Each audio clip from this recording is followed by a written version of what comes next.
呢個世界，由於海水升溫，一片美麗嘅珊瑚發生咗大規模嘅白化。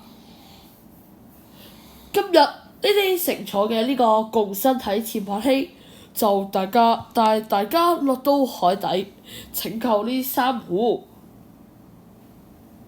哇！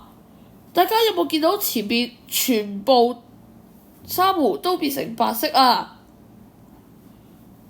大家前面有個紅色嘅掣，撳完個掣之後，戴上 VR 鏡，你就可以體驗到點樣拯救呢啲珊瑚。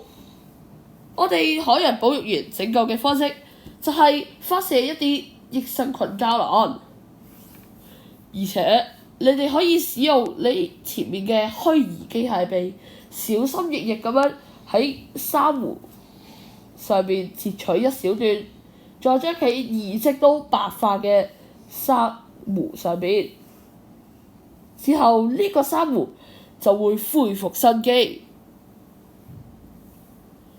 多謝你哋今日嘅參與，你哋今日拯救咗141棵珊瑚，而且仲清潔咗41立方米嘅海域。多謝參與長隆海洋保育項目，希望你哋將今日喺呢一架潛水艇學到嘅知識帶返屋企。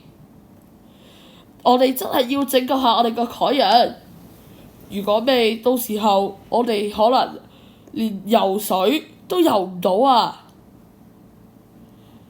大家記得可以盡力咁樣幫呢個海洋，將今日嘅知識應用到日常生活中，做到一個更加環保嘅日常生活。多謝各位。